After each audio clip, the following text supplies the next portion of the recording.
The following podcast is recorded and produced by Emerge, a media creators co-op, in affiliation with the network at bicbb-radio.com.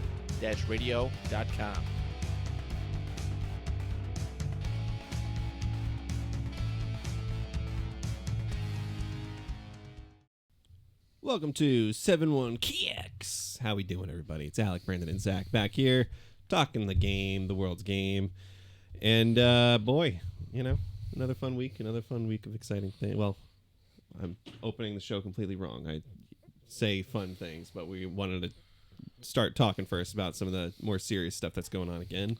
If you didn't tune in last week, we opened the show talking about some of the incident that took place during that Real Madrid game. And not even days later, we have more issues to address in the game on racism and everything. And who better to be talking about it than somebody who is a part of the, fan base and sees it, going on with their club right now. Zach was seeing something going on with Chelsea this past week. So, I mean, take it away, man. Let us know how you feel about the situation, what went down, and what's going on here. I mean, obviously, if you didn't watch the Chelsea game, Chelsea blew another lead against Burnley at home, which is not ideal, and a large reason for that why they didn't let the game felt like it was down to Fofana making a stupid decision, getting a red card. Of course, because people can't just, be civil or, take their anger out in a less offensive manner. People decided to DM Wesley Fofana.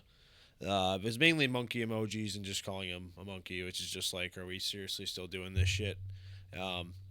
I don't want to take too long on it just because we already did a whole big bit on this last week, and although it's important to keep mentioning it, I don't want to keep giving these people the power. But with it being my club that I support, I felt the need to at least say something. So to those fans out there that did that, you're all cowards, you're all pieces of shit, and you don't deserve to support this football club or any of the players on the club. So It's just simple as that. It really is. It should be as simple as that. And then there's, still people who are going to behave that way and find the room to do it. And, I was saying it before when we were talking about what we want to say this tonight. It's like we could have just done the episode without saying anything about it and, just like, again, glancing over it. But at the same time doing that, it enables this kind of thing to continue in the future. And we just need, again, as long as there's going to be a platform where there's people who are putting it out there that it's not okay and you can't be doing this kind of stuff, hopefully it gets to an audience and hopefully it gets to some people that they just stop, and understand it's just not how you behave as a normal person in 2026. And just hate doesn't conquer anything. It really doesn't here. So, yeah, I mean, again, we just did a whole bit about that last week.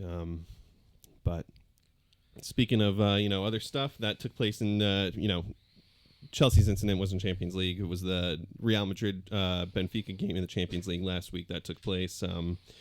Today was more Champions League action, the second game in those knockouts.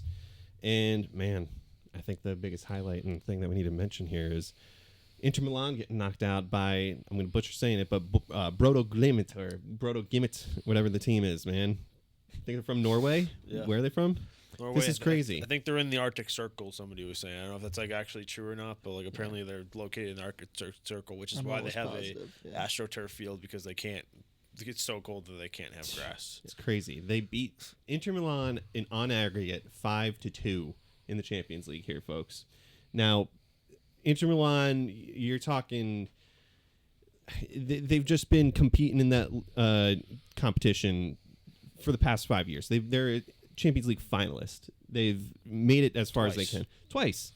And they got knocked out by, I don't want to, correct me if I'm wrong, but is this their first year in the Champions League, or last year it might have been, right? This is their first, I think this is their first season. First season in the Champions League. And I think it's the first time a Norwegian team's ever made it to the round of 16 before. Or won a knockout tie or whatever it is. Folks, this is what it's all about. All right, that's just crazy stuff. I'm looking forward to seeing what goes on there. It's always nice to see a dark horse in a competition like that.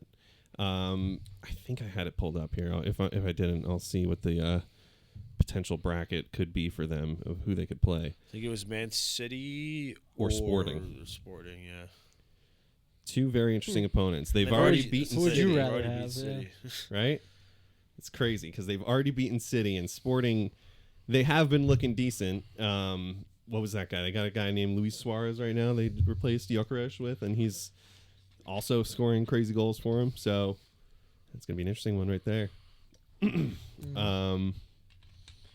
And then Atletico beat Club Brugge. They're moving on to play Tottenham or Liverpool. Newcastle is playing Chelsea or Barcelona, possibly. Yeah, some interesting fixtures coming up here. Leverkusen could be playing Bayern or Arsenal. So we'll see, guys. We'll see. Get into the nitty gritty. Oh yeah, it's gonna be a fun run for the Champions League here. Oh yeah. I just don't want to play PSG again. Yeah, Like, yeah. It always goes bad in the Champions League. I know we beat them in the Club World Cup. I don't want to play them in the Champions League over two ties. Like, no, I don't want to do it. Yeah. I'd rather, as much as I don't want to play Newcastle either. Mm-hmm. The reality of the situation is we're playing one of them. My option would be definitely just to go take care of Newcastle. Yeah, I mean, it's domestic travel for you guys instead of doing some international stuff, and easier to kind of slot that into the league fixtures and everything. Like, we just suffered last week because we had to slot our Wolves game in ahead of the Carabao Cup final, and boy, did we get burned by that. And damn, if I transition into that right now, I guess I can, but what were we just talking about? Chelsea in the Champions League. Yeah, that'll be a good matchup with Champions. So it's very convenient we have a bottle on the table right now. Let's talk about That's what I it, did. folks. Let's talk about it, okay? Yeah, don't worry, everybody. Bottle FC's back, guys. Bottle FC. Yeah, don't worry. Arsenal's going to bottle it this year, guys. 4th year in a row. Yeah, they just tied one game, so that means the whole season's collapsing and it's going to be over, They everybody. didn't Don't just worry tie one about game. it. They didn't just tie one game. They didn't tie one game. They drew against Wolves. They drew against Wolves. The worst team could be statistically Potentially in Premier ever. League history. Potentially ever. So it has Yeah. potential to statistically be the worst team we've ever seen in the Premier League. Listen, all right? We can talk Arsenal potentially bottling the league this year. Potentially. But you know what we can talk about is the fact that half the teams that want to start talking their shit about Arsenal bottling haven't finished above Arsenal in the past 3-4 years. And you know what? Let's go review the stats for each of these top 6 teams while we're talking about bottles and talk about their form and how they've been competing against Arsenal in the league and see how they stack up, all right? Because if you want to mention some of these teams, Tottenham, right? Last time they finished above Arsenal, it was 2021-22 season, all right? Last top 4 finish was that same season. They've had 5 managers since Arteta was appointed, and they're not even worth talking about right now in this conversation because last season they finished in relegation zone nearly. Guess what they're doing right now? Competing in relegation zone again. Not even worth the breath right now, all right? You want to talk more of these teams? Manchester United. Last time they finished above Arsenal, 2020-21 season. Last top 4 finish for them, the 22-23 season. They've also had 4 different managers in the time that Arteta has been a manager. Every time that club takes 1 step forward, they take 2 steps back. They can't even ring 5 wins in a row to let some idiot get a haircut on the social media because he's taken up as much attention as this club trying to perform and get in some kind of competition, all right? I've always tried to... listen, that season might have been a year or 2 years ago. Ten Hag's first full year going in. I rated that squad. I thought they were going to be a good team, but things happen. Their squad is there. The system and style still needs work, but you know what that team needs to do? Be humble. Sound familiar? Oh, and by the way, Mbomo with 9 league goals, Sesko with 7 goals, sorry, and Cunha with 6 goals, okay? Who's got more goals in the league right now? I'll say less. Now, we can talk more of these teams. Why don't we talk Chelsea, everybody? Let's talk Chelsea real quick here. Because, oh, sorry, Brandon, I'm putting you to sleep. Don't worry, we'll get to Liverpool in a second. We'll talk to your boys. Last finish for Chelsea above Arsenal was 21-22 season. Chelsea finished 3rd while Arsenal finished 5th. Including their interim managers, Chelsea have had 7 to 8 different managers since Arteta was the manager at Arsenal, okay? This is a team that has not had identity in years. If there's one thing that is there be... I'm losing. I can't speak anymore. I'm going crazy because all of these fan bases want to start shitting on Arsenal, and I got to get a text as soon as this game is over of Bottle FC, and then the day after, they're going to go and tie against Burnley, who's one place above Wolves in the league. I think it was a few days after. Yeah, a day or two after. Sorry, excuse me on my days being wrong there. Oh, and by the way, João Pedro, their ace on the team right there with 14 goals. Martinelli has got 11 goals, 3 goals right behind him in all competitions. How many Prem goals? That's all competitions. How many João Prem Pedro. goals? Who cares about I care. the league? How many Prem goals? I think it's 1, right? Maybe 2. I just woke up from a dream that Alec had way too much free time. I did. I had plenty of time to process this because this bottle bullshit is. I mean, obnoxious. I only got one thing to say to all of this. I mean, if you have some more to say, I'll let I you got keep plenty going. more to say I'll here. keep going. I got one thing to say after. Because is it going to be about we're Club World Cup champions, we're no, Champions League no, champions, that's we're not- we won the league, That's we're not where I more was recent going. than these guys. Just keep going. Just keep going. Liverpool, what's going on, Liverpool? You guys won the title with an inherited squad last season, okay? Second season bounce, how's that guy doing for you guys, okay? Listen, we all supported you guys during the pandemic, during that Klopp push when he won the title that year, because guess what? Anybody but City, right? Hasn't that always been it? Hasn't it always been we wanted to see anybody but City win this league because they've just been on this path of destruction? When has it become anybody but Arsenal now? I don't get it. Anybody but Arsenal for me personally. There we go. For me personally, it's always been anybody but Arsenal. And by the way, league goals right now, Ekitike, 10 goals. Who else has 10 goals in the league? Gyökeres. All right? Oh, and let's not mention the fact that during that pandemic season, you guys also led the league in corner kick goals, and you guys were being touted in the media. Oh, look at this innovative, strategy that Liverpool's doing, scoring goals from corner kicks. Daily Mail's trying to hype them up and be like, oh, this team's got great methods. But as soon as Arsenal starts doing it, oh, they're ruining the game. Oh, it's terrible stuff. Now that brings me to Manchester City. Now, before we even talk about Manchester City, let's mention this. 54 counts of failure to provide accurate financial information from 2009 to 2018. 14 counts of failure to provide accurate details for players and manager payments from 2009 to 2018. 5 failures to comply with UEFA's rules, including financial fair play 2013 to 2018. And 7 breaches of Premier League's PSR rules from 2015 to 2018. 35 counts of failure to cooperate with Premier League investigations from December 18th to February 2023. This is the team that we want everybody to save football right now, everybody. That's what we want to see win. Corruption. Nothing but what's going on in the world these days. We don't even need to talk about the worldwide landscape of corruption and things that are going on in this country, because believe me, that's in the news, not talked about at all. But this team is built on a throne of lies. Man City has no soul. They're ruining this league, and it's a shame, and it's just unbelievable that people want to see this team win over Arsenal right now because of all this stupid shit that's going on. All right? Arsenal this, Arsenal that. Oh, we want to see Arsenal win. Oh, they got to be humble. And all. Listen, we haven't won the league in 20 years. We are competing at the top and competing at a level that we haven't been competing at in years. All right? The fact that we are so close and able to be competing at the top, it means that we're better than everybody else in this league right now. We're better than your fan bases, and we're better than you. And you are just jealous of the fact that you're not finishing above us. You need that kind of system and style of play in your team, and you are just soaking it in and love to see us falling and stumbling along the way because you just want to see it happen. Oh, yeah, they're going to bottle this, they're going to bottle that. All right? When I see one of these other teams finish above us in the league, that's when I'll start hearing it again. Until then, sit back, enjoy the Carabao Cup final. Oh, wait, sorry about that. Kai Havertz scored and knocked this team out of the Carabao Cup. I mean, it didn't make a difference either way whether he scored or not. We were already behind the goal anyways. But so you don't know. It drives me nuts, man. It's driving me nuts now. I mean, I'm done with it. I just have one thing that I noticed throughout this. And I still felt like I had to keep an eye on it while I was going through. I'd make double check. I mean, I didn't have to check the facts or anything. So, through the teams that you mentioned, let's see. All these times that you finished second. Spurs, they've won a trophy. Chelsea, we've won a few trophies. I think maybe only two, but we've won a couple trophies. United, they won the FA Cup in the last few years. City, I mean, we don't have to talk about their trophy captain. We all know how big their trophy cabinet is. Liverpool. I think they just won the Prem last year too, didn't they? They won a couple trophies too. You know what I like conversations about trophies though. It's very fun because a lot of trophies. People who like to talk about trophies like to live in the past. They don't like to live in the present. They like to think about glory. And when they want to bring up trophies, there's one thing that they're never going to be able to bring up, and it's the Golden Trophy, the Invincible Trophy, 49 undefeated. Okay, I don't want to hear anything about trophies and anything like that. What's the best part about that gold trophy? It means just as much as the silver ones.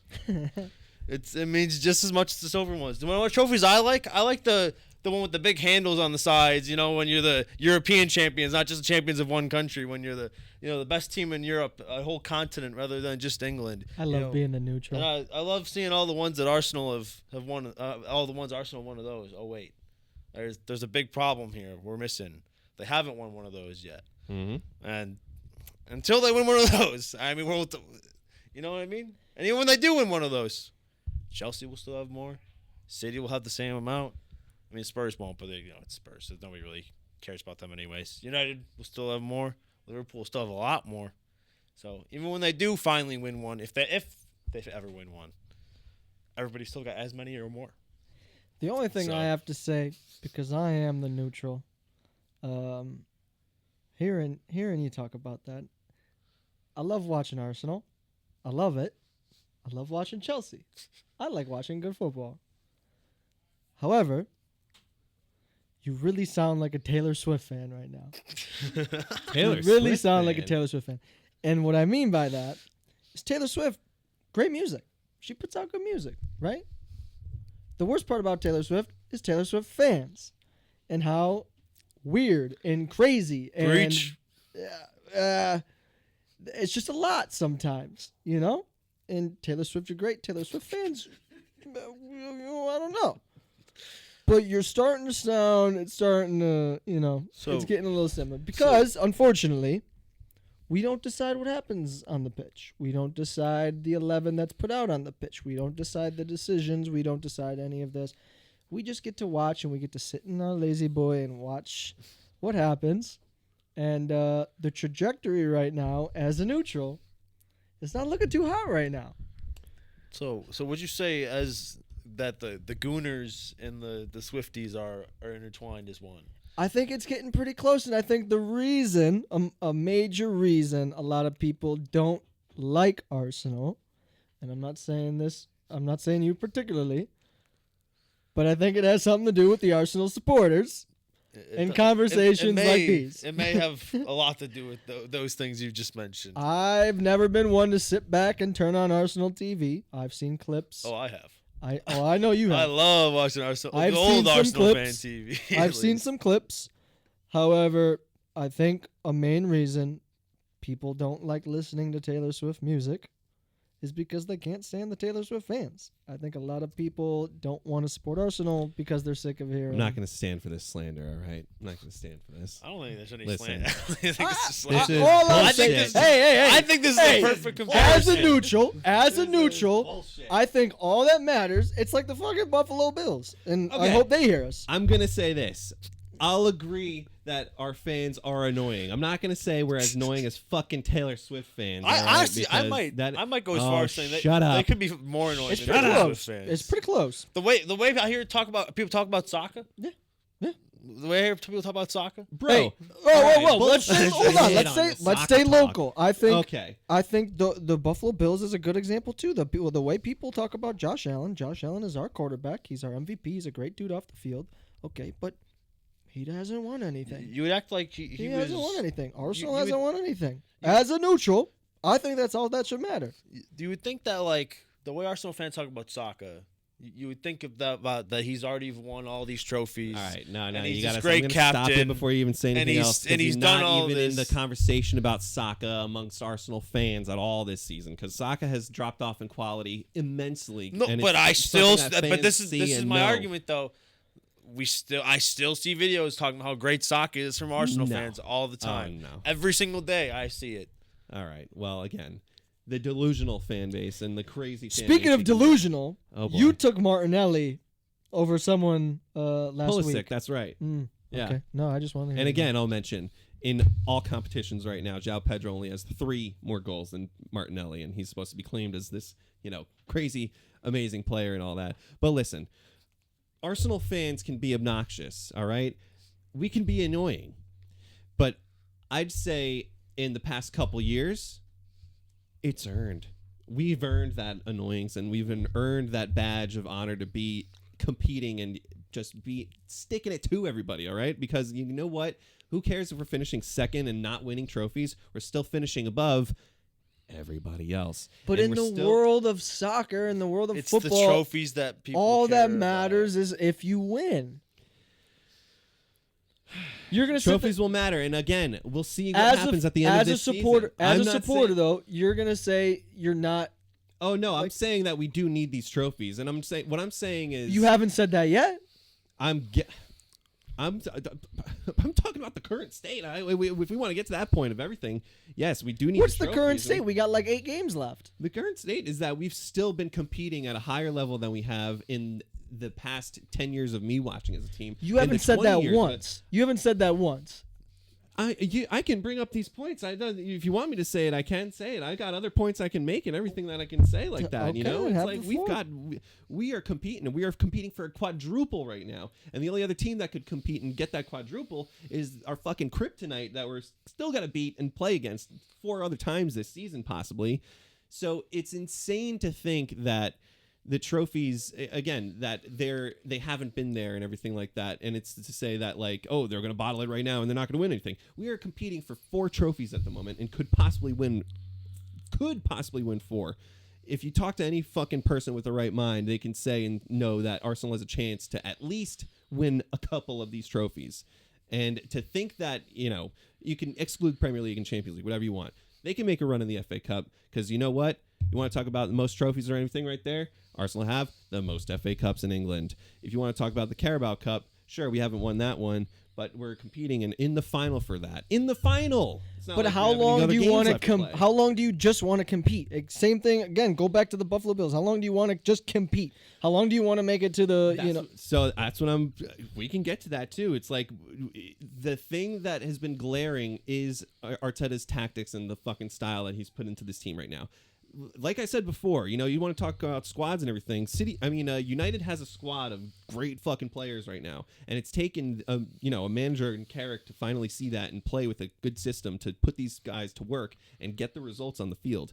What Arteta is doing, he's got a decent style. I'm not going to say good. He's got a decent style of play, but he knows how to How can you say that Carrick has a good style of play then? He's been manager for 6 games. Because he jumped right in and was able to see what he has in front of him and know that he can get the best out of this squad by playing them in the way that he can and by playing this like quick tiki-taka football that he's playing. I could jump in and make corrections too. Anybody can jump in and make corrections. So what I'm saying is Arteta has had his time and has been able to try and do this. This is a chop and block year for Arteta. You want to talk about, again, the takes amongst Arsenal fans and what we could be saying right now. This is a make or break season. If he doesn't win any of these trophies, they can try and move. I can see the club moving him on the same way that the Bills just did this past year with fucking McDermott, because exactly as you're saying, how long is it going to take for us to compete at the top before anything happens, before you see any of these changes happen? This is why I live in suffering, because if we don't win anything this year and we do switch the coach, it's the same fucking situation that the Bills are in going into another season next year of the most uncertainty out of all these years. Hold on, I'm so confused because the beginning of this conversation was you talking about the last like 5 or 6 seasons with all these guys finishing under Arsenal. So at what point does the conversation stop becoming teams under Arsenal and Arsenal just being at the top? That's what I'm talking about here, and that's what we're trying to get at right now of this conversation, all right? Everyone wants to slander the team and slander what's been coming on and happening at this club, but it's because of the stability that's been built there and the fact that they want to create instability, and they want to see this club fall, and they want to see us like stop, succeeding, and they think that the best way that they can do that is by pointing out our style and pointing out Arteta ball, terrorist ball. It's Arteta this. But how can you say you literally just said Arteta's on the chopping block, and in the next sentence you're talking about stability within the club? I'm talking about the reality of the situation. I'm pointing everything out. How is the club stable right now if Arteta's on the chopping block?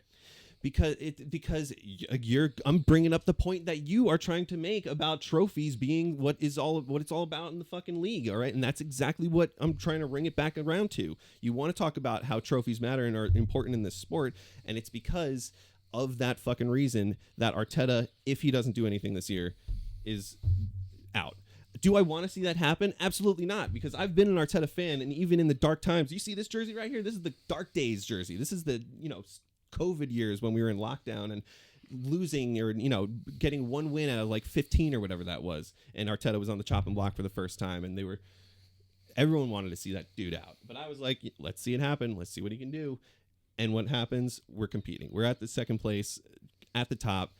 But again, it's the stupid fact of the matter that if he don't get a trophy this year, he's going to get fired, and it's the same fucking reason that McDermott got fired, because he hasn't been able to get a trophy. Meanwhile, the team has been succeeding, and it's just how the fucking way of the world works. That's how that cookie's crumbling right there. So your definition of success, from what I'm picking up, is not winning. Because you're saying the team is succeeding. You just said the team is succeeding, but they haven't won. So then what's success? It's like what I will say, it is a weird conversation, because Arsenal obviously have consistently been one of the better teams around for the past few seasons. But like, to call it successful is just hard because they haven't won anything. So like, although they've been very, very good, I have a hard time using the word success because they haven't won. And I think success is winning. Was winning trophies at that level. At this sport, it's like, it's not like it's college where like in college sports where success is NCAA appearance goes on the wall. Where making the tournament goes on the wall, or making the playoffs goes on the wall. Like, there's no obviously the other standards of success is like, making top four, but at what point does that lose the value of it being like a successful season? When you're trying, like when you're second in the title race all season and you finish second, I don't guess you made top four, and that's a great achievement, and there's achievements in there. But when top four is not the conversation you're having before the season starts, like, I don't call that a successful season. Like last year, I would argue Chelsea's season was successful because we just needed to win. We just needed to make top four again to start trying to take a step to the next level. Now, even if we make top four, I don't classify this as a successful season unless we win the Champions League or the FA Cup or something. Yeah. Or if we win the FA Cup and don't make Champions League, I wouldn't call that. Yeah, it's riding the same line instead of taking a step up. And right now, and granted, it's and I think for Arsenal to make a step up, they need to win a singular trophy this season. It doesn't matter which one. For them to have what I would consider a successful season, if it's just the Carabao Cup, it would be underwhelming, I think, but still would consider it successful if they finally just win something, because you have to start winning something, even if it's a smaller one, to try and elevate yourself to win more. See, now, you brought up the point, though, how you thought Chelsea would finish last season, and what you said was, from your perspective, what would deem a successful season was a top four finish, and that was what they did, and you, in your eyes, saw a successful season for Chelsea. Didn't win any trophies last season. But, sorry. We won two. What was the other one you took? The Conference League. You won what? I thought that was Newcastle last year. No, it was us. Conference League. You're talking the Europe one. Conference League. Conference League, everybody. The one that they created and just made up. To be fair, that's a pretty big trophy. It's a pretty big trophy. There's only been like 4 clubs that have ever won that trophy. Pretty big trophy. No. All bullshit aside, though, like, the expectation was to win that trophy. No, of course. Okay. Obviously, the way the FA Cup rules work, I'm still pissed at City for losing the fucking United and bumping us down. We should have been in Europa League based on where we finished. Of course, the way the cups work, we got booted down. It is what it is. It's in the past. But like, you're expected to win that, and we won that. You know what I mean? So like, is this great big achievement that we won it? No, but we did what we're supposed to do. Like the same way that Arsenal should be finishing bare minimum top 4. They're doing what they're supposed to be doing, but they're also now been competing every year. So am I saying they should win the league? No, but they should be in.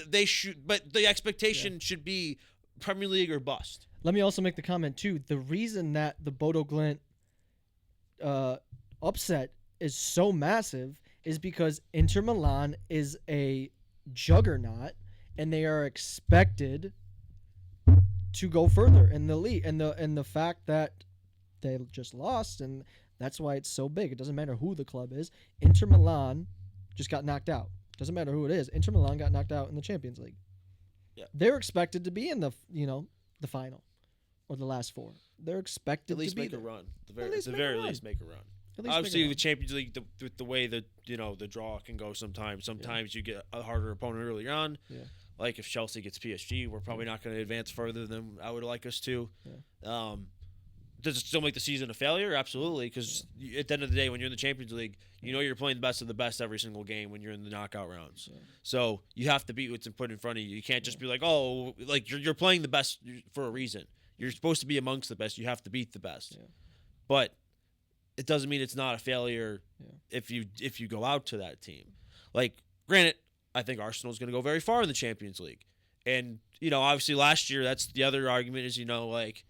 They made it to the semifinals and got knocked out by the eventual winners of the Champions League, but it's still not success. It's a great run for Arsenal. I think it's only the 3rd time in their history they've been to the Champions League semifinals. So what I will argue is that from the standard that Arsenal's had in Europe in the Champions League in their history, that was a good Champions League campaign, but I wouldn't call it necessarily successful because I think the only way you can really judge success in a tournament style when you have a team as good as Arsenal's is by winning. Well, I'm going to say one more thing, and then the floor is yours because I know you have something to say. Again, as a neutral, I just think it's hard. And this, throw Arsenal out the window for a second. It could be with anybody. It's hard for me to side with like the boo-hoo-ness when the expectation is to just compete. And I know you're not saying your expectation is to finish second. I understand that. I hear you. But when that level, the peak of whether it's the coach or the club, whatever it may be, when the peak has been second for the longest time and all you hear is this from outside, you like nobody's going to side with you. No one's going to be like, you're right. No one. And that's why fuck you, Taylor Swift fans, because just shut your mouth. But like when Arsenal wins, then you can say something. And again, not just saying Arsenal. When fucking Wolves win something, I'm sure Wolves fans will have something to say. Even though they've won one Prem game this season, 10 years from now, if they win something, it's going to be all this. We were with the club 10 years ago, blah, blah, blah, blah, blah. That's just how sports are, unfortunately. Take it away. Oh, man. It's crazy. Because, I don't know where it got lost in what you just said with, it's Inter Milan or someone getting knocked out, is it being a blip in the season and like there's still stuff to play for and all that. I don't know exactly the context of what it was said there, but it can relate to the fact that Arsenal drawing Wolves, as shitty as a draw it was, against as shitty of an opponent it was, it doesn't fault the entire run for the rest of the season as to what they can be doing, but to be claiming that they're bottling it right now after all that shit was just like so dumb. But then for them to, again, they come out and win 4-1 against Spurs, another relegation team, not even giving them the credit of what it could be, but it's like the next team that we play is Chelsea this upcoming weekend, I'm pretty sure. Yeah. We'll see what goes on in that game, all right? And if you know what, regardless of what the result is, I'm going to be quiet. Because that's what I've been doing. Up until today, I haven't had this kind of day as an Arsenal fan. I've been humble, as it's supposed to be claimed to be. You haven't heard me chat my shit like this at all. All right? But excuse me for having my day, everybody. Gunner's going to fucking go nuts, and he's going to have his moment. But we'll see what goes on. Because, again, at the end of the season, that's what's going to matter, whatever we win with the trophies here, all right? And if we don't win any trophies, go ahead and point and laugh because the Gunners haven't done it again. But it's just crazy. Question for you. Go for it. So I'm looking at the table currently. Mm-hmm. And Arsenal sit at the top, 28 games played, 61 points. Positive goal difference right now, especially as well. That's an important one. 35 to Man City's 31. Okay. Well, very important. That could literally change this weekend. Mm-hmm. So Arsenal, 28 games played, 61 points. City, 27 games played, 56 points. That's where I'll stop. Top 2. City win this week. Arsenal lose to Chelsea. City sits 2 points behind you with a game in hand. Does your conversation change any? Does your argument, I should say, change any? Because then you're going into what? 6 games left, right? They play 35, 36? 38. Yeah. Okay, so you go into 9 more games to be played, a 2-point lead, and one of them being City. One of at them the I end. being believe City. It's end. at the City. end. Yeah. Yeah. Listen, I mean, the conversation is about the bottle of us fucking, bottling and everything. As a fan, do I want to see it happen? Of course not. I want to see us win out the rest of the season, and we need to do that if we want to win. Does the conversation change if we lose this weekend and City win? It's the same conversation. We need to win this league this year. We need to just keep winning and focus on ourselves. And again, the conversation has been all year the only team to stop Arsenal is Arsenal. And that's the only thing that's going to stop us. The only other thing that's going to stop us is the fucking noise around this team from everybody else, all right? But we're also causing as much noise because after that draw, we also went into fucking crisis mode as the fans. I even was just losing it with one of my friends because I watched that whole goddamn game. I tortured myself and watched that whole game, and I had to watch Wolves tie it in the 87th or 90th minute, whatever that was, and I just had to. Oh, it was terrible. I was lucky I was at work in public setting because if I was at home, I would have lost my voice screaming. We just gotta win this shit this year, man. I'm tired. I'm fucking tired, Grandpa. All right. If we don't win it like this we just year, went like it's this. gonna be like. Can I just say how I see the rest of the season going? For Arsenal or just Go in for the it. for Go Arsenal. for it. Yeah. I know we talked about them losing to Chelsea this weekend. I think they win this weekend. Chelsea's a fucking hot mess right now.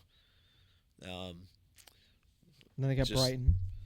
But I'm not even going into the games, Oh, the okay. other games. So I'm just they'll beat Chelsea this weekend, and then they'll be like, okay, we just beat Spurs, we just beat Chelsea. Like things are ironing itself out a little bit.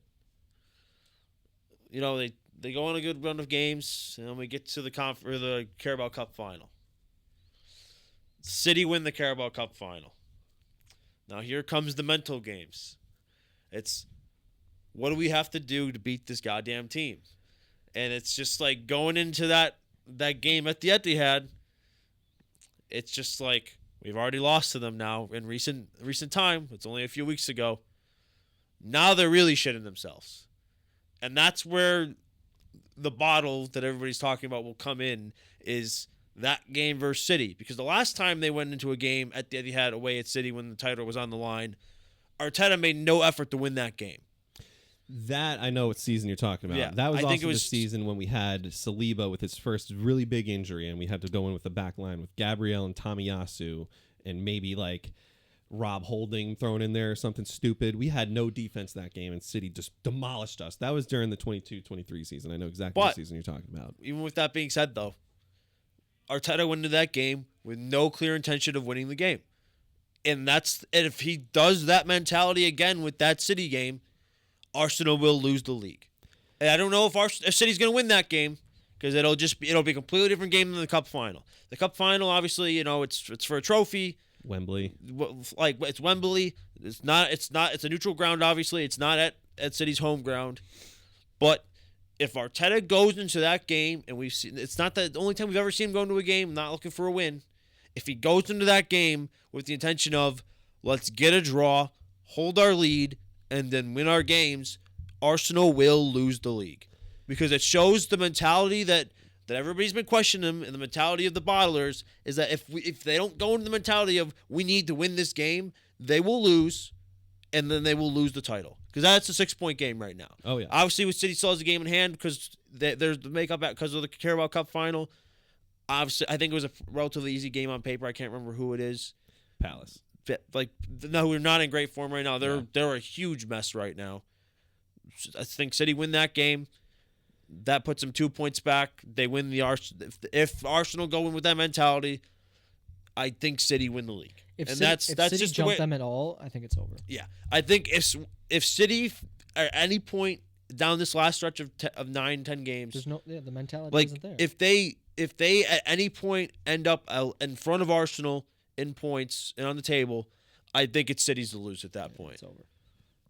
Listen, I don't there's a- see City dropping it. there's a very dark reality that there's a quadruple winner this year, and it's not Arsenal. All right. The very I dark don't see. reality I don't is see City that doing I don't that. see it happening. I don't know. They could do it because you know what happens when you have unlimited cash funds with corrupt financial management. But how able long to do they all get that. the job done? But like, how the thing long is, can that be we the conversation? We can keep talking about that, but then at the same time, every team had the opportunity to spend $20 million on Mark Gahey. Every team, and they're the ones that got it done. So we can complain about it, but they just got one of the best center backs in the league for pocket change in today's day and in the age. world. In the world. Probably. He's England's number one center back. Probably. Like, I was begging, crying out, screaming at my fucking TV every week, watching our fucking dumbass defenders make dumbass decisions every week, crying out for an experienced center back, screaming for Mark Gahey, an academy product, probably one of our better academy products in recent years. Like, screaming for him to go in for him for $20 million. And we didn't. And I was screaming at us $60 million for Semenyo. That's nothing for a winger that good. And he's been fucking phenomenal for City. So we can talk about spending money. They're spending money in the Chelsea way, where you have blown over $1 billion dollars on players. Because you just sign anybody that's young that has any bit of potential according to the transfer market. Yep. You bring all those players in and they suck. Even though fans tell you not to bring in certain players, and they do it anyways. For example, Garnacho. Shit, even look at Sunderland. Look at how much money they spent. Sunderland. But it's not about how much you spend.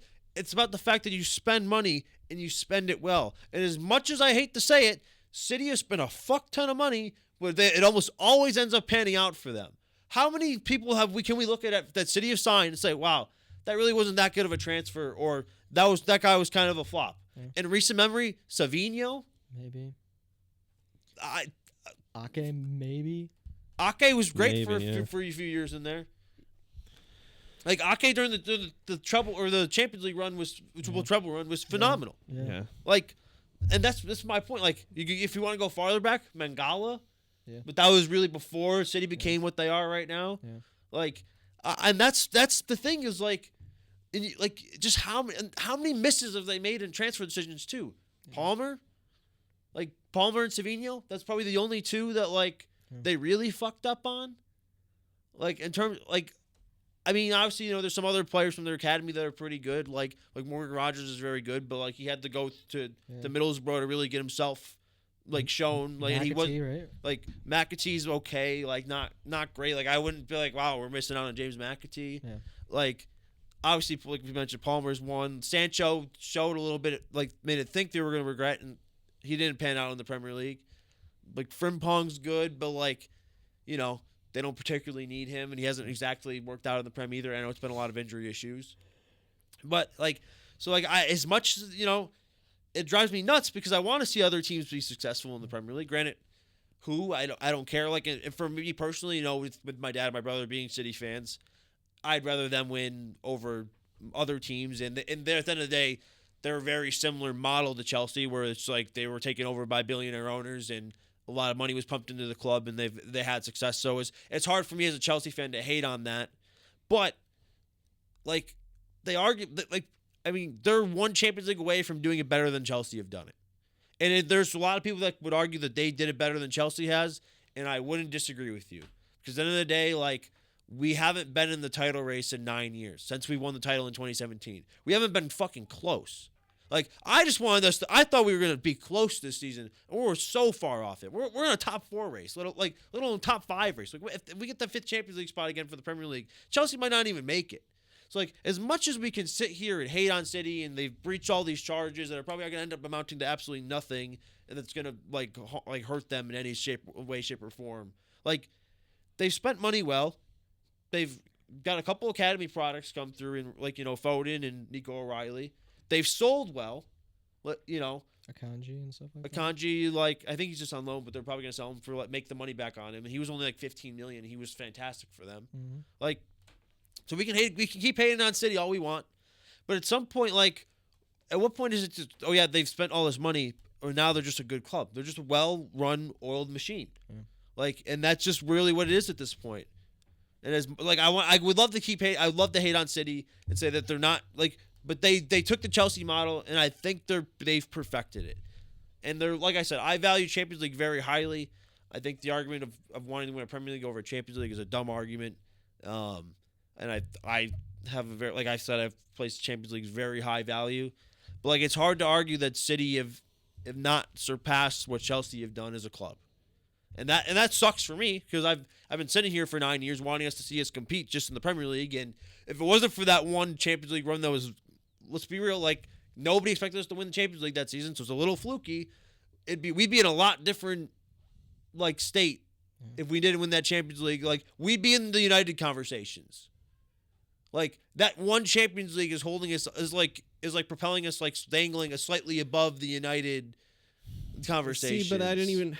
It's tough to compare those two situations because even if you want to make that comparison, you still would have won the league sooner than United had, and you would have had more managerial structure and it would take club structure than United have had in that time. And I understand thinking that if you didn't win that Champions League, you'd be in that conversation. But again, Chelsea has been a successful. I mean, more so like where United were like 9-10 years after they won it with Ferguson for the last time. Like sure, we would be approaching that level, end of the glory days. Like, and granted, obviously, we've had the Club World Cup now too, which a lot of people don't value. We, as a fan base, seem to very much value that. And people argued, "Oh, you didn't beat the Spanish champions, or the Italian champions, or the English champions," and we beat all three of them this season. So I'm tired of that lazy argument with that as well, because we've beat all the teams that Jamie Carragher said we can't beat. And you're Liverpool, Jamie Carragher. If you're never going to see this, but I'm going to call you out anyways. But I wanted to call some people out, some prime Arsenal haters. What's the kid's name? Key Thomas. God, I hate him so much. Man. I also want to make a comment because this entire conversation has been at the club level. Let's take it down a notch and talk about Harry Kane and his Tottenham days. He's one of the most prolific strikers ever. Yep. He's, now England top scorer. He's doing bits in the Bundesliga with Bayern. He's just he's a legend of the game. He's still playing, but he's going to be a legend of the game. He didn't win anything at Tottenham. No. And that was always going to be in the same conversation as Harry Kane is the best to ever do it. However, he hasn't won anything. And taking it back to the club level, you guys meaning Arsenal, Chelsea, City, whatever, what you've done in the past, which you don't want to talk about, has given you the I don't know, I can't think of the word, but like you're here. You are the juggernauts of the game. When you think about the Premier League, it's the Arsenals, it's the Chelseas, it's the Cities, it's the Liverpool, stuff like this. Bundesliga, it's the Dortmunds, it's the Bayerns, blah blah blah. You go league by league, but the expectation is to win.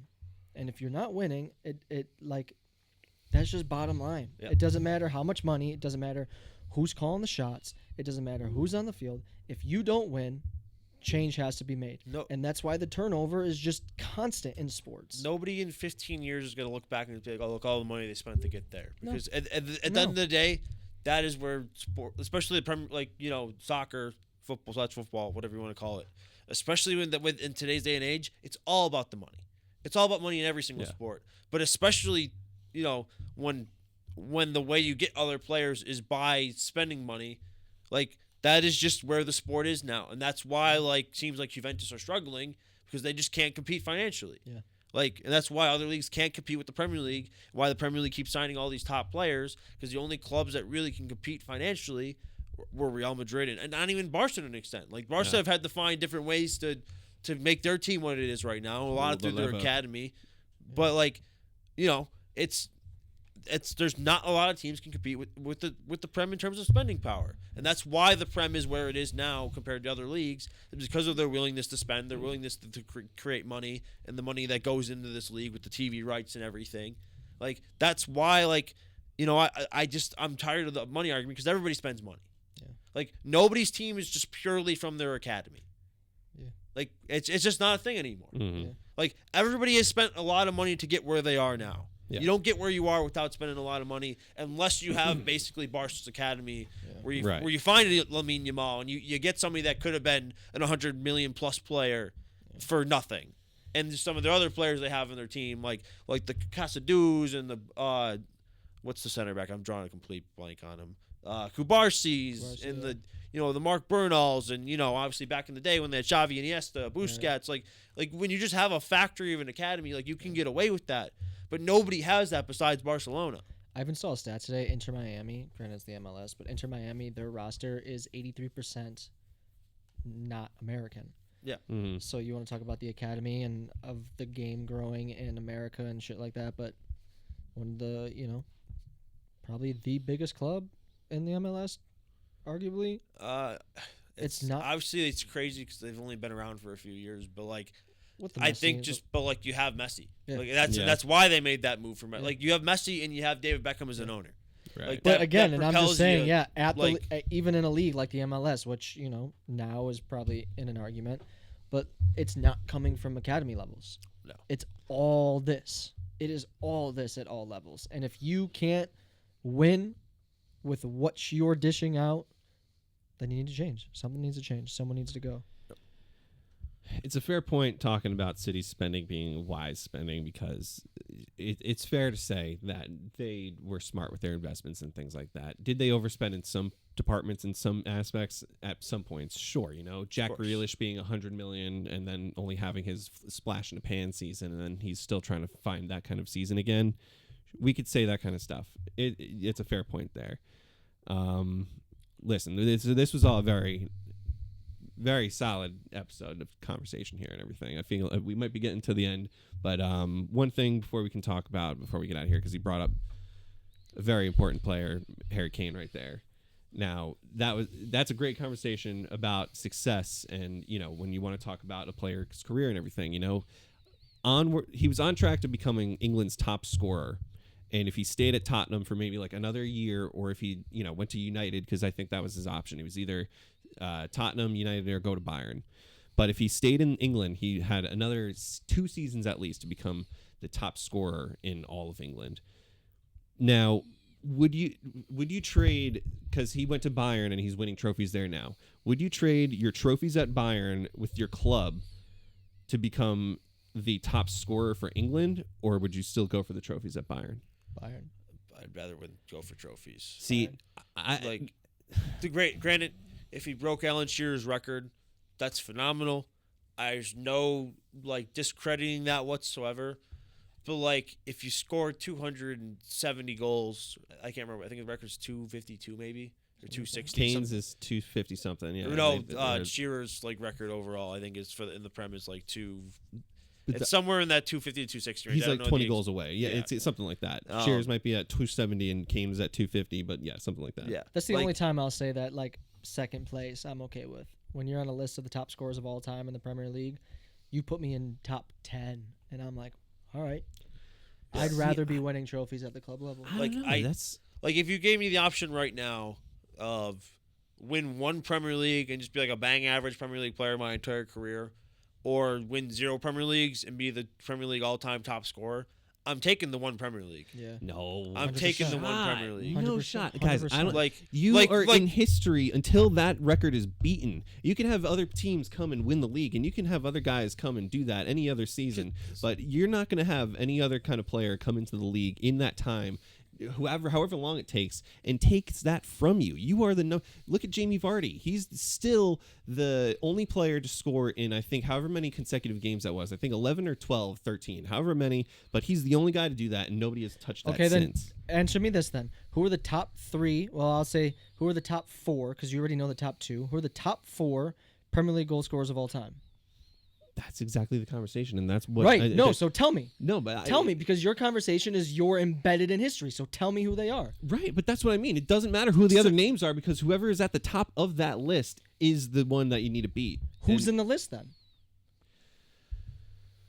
I gotta think. I'm not gonna know off the top of my head. It's Shearer, Kane. It's gonna be either fucking one of the names of Ronaldo, Rooney, or Lampard or something like that. Okay. Pause.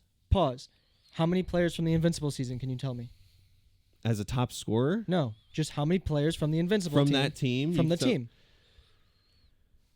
Thierry Henry, fucking Robert Pires. Did I just prove my point? Did I just prove my point? What? Because this is my thing, right? I know vaguely who's in the top 10 Prem scorers of all time. I could probably name. I'll give you 10 names. I would know who they are. I would would have watched a lot of them at this point, because I believe like Rooney's in there, Henry's in there, Lampard is in there. All right, hang on. I'm going to stop this conversation right now because now I'm actually getting mad. I hate the Stat King bullshit, and I hate the shit where you got to know every fucking player, every name. But that was your argument. No, but that's what I'm trying to talk about. It doesn't matter who all the other names are. It matters who the fuck fucking name is at the top of that Okay, list. but Arsenal hasn't been at the top of the list. So where was the argument in the I'm beginning? talking about Kane being the top scorer, and I'm not talking about Arsenal. All right, we're talking about we want to talk about who wins at the top and wins at the fucking list at every season and all that, and we're gonna say, yep, City won all those years, City won all those fucking years, and City won, That's all that matters, because that's all people remember. You know what else My is gonna argument fucking is matter at the end of that conversation is the 115 fucking charges that are on that team that are still pending because they were able to compete with fucking corruption and not be paying the consequences of that shit. My argument was I was agreeing with Brandon's opinion here because I can tell you roughly who the top 10 goal scorers in Premier League history are. I almost guarantee you I can tell you the main starting lineup for every single Chelsea team that's ever won the Premier League title and every single Chelsea team that's won the Champions League. Like the starting lineup in the final. Yeah. Like I can almost guarantee you I can tell you those starting lineups. And obviously, like, you know, it's more of a question of would you rather just be like a cult hero for your club, or would you rather be a top 10 Prem scorer of all time? And like for me, like I would rather be a cult hero for my club. And obviously, you know, there's probably guys that wouldn't do that, but like I care a lot more about Ramirez than I care about Andy Cole. Like, because I mean, granted, obviously it's my club, but like Ramirez, like the fan base loves Ramirez because of what he did. Like we love Oscar, we love Juan Mata. Like we don't forget about those people. Dave. Like Azpilicueta. I'll never forget what Azpilicueta has done for Chelsea Football Club. I'll be 70 years old talking about what Azpilicueta did for Chelsea Football Club. I'm not really going to talk about Harry Kane that much. I'm like, he was a great striker. He scored a lot of goals. Didn't achieve anything with Spurs with it. His best finish was second place. Like he did all that to finish second place. I think the one season they were in the top 2 in the title race all season long, and they still finished third. Like. That's what he'll be known for as a Premier League player. Sure, he scored a lot of goals, but he can never win it. And it's not like the Spurs teams we're on should not have been in title races. That was a title caliber winning team.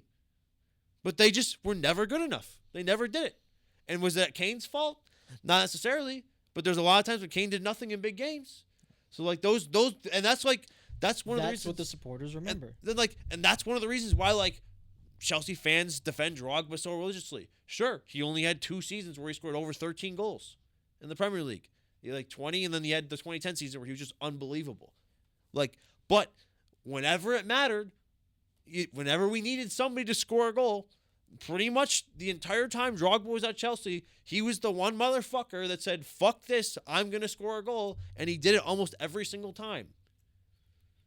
Obviously, you know, 2007-8 Champions League final, obviously he got sent off. And that's a whole different thing. And we still should have won if John Terry doesn't slip.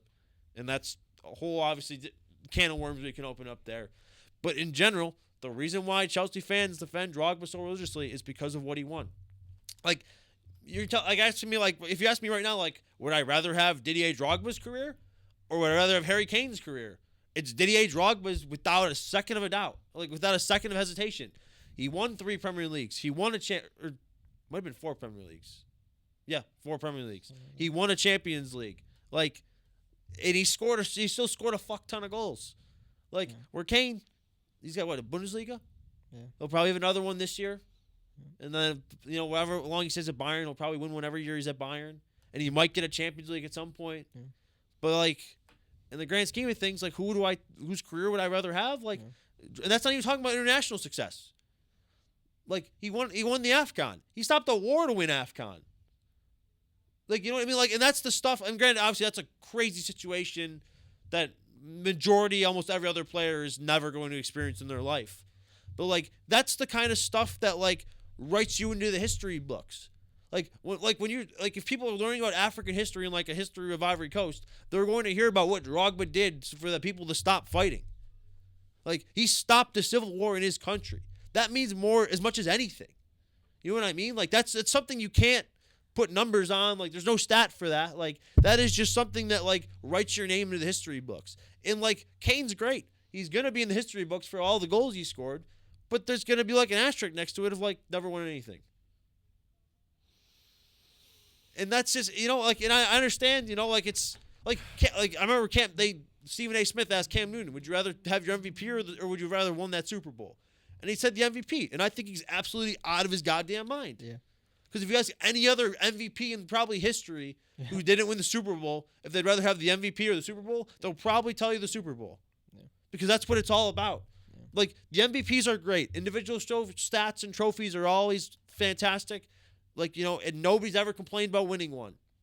Look at Messi's face when he won Player of the Tournament 2014 World Cup. There wasn't a smile on his face. Yeah. He didn't care because he lost the trophy that really mattered at the end of the day.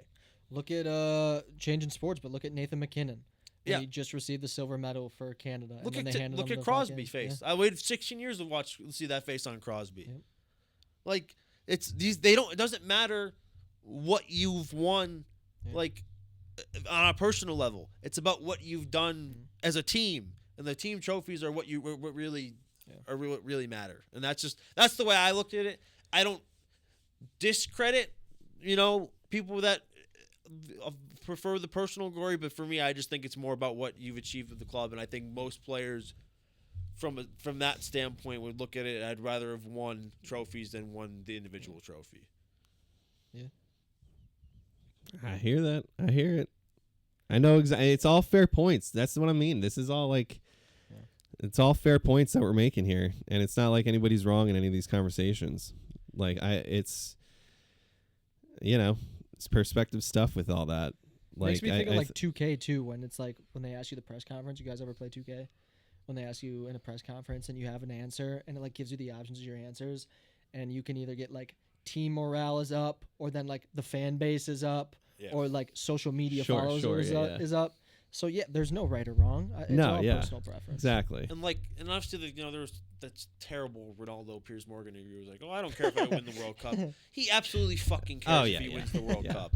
Like, he did not go home from any of those World Cups being like, you know what, I'm still Ronaldo, it's fine. Yeah. Like, no, I guarantee you, like, because he's just going to be a public figure for the rest of his life once he retires. Yeah. Like, he's not going to be a coach or anything, but we're just going to see him nonstop just because he can't go anywhere out of the house without brand ambassador. Like, brand ambassador. Like, he'll probably be like a Saudi brand ambassador. Like, I think he already is technically. Like he's never going to go anywhere. But, like, at some point in time, we're going to get, whether it's a documentary or just something, and they're going to sit down and they're going to ask him, like, does it eat you up that you never won the World Cup? I mean, granted, he could win this summer.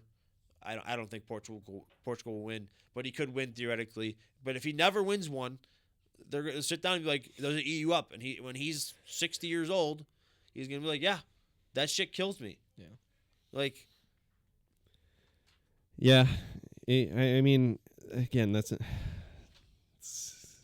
if we want to talk individual stat people, that's a dude right there. It's just got crazy individual stats to his name, and that will be untouchable stats for lifetimes until we see those things broken.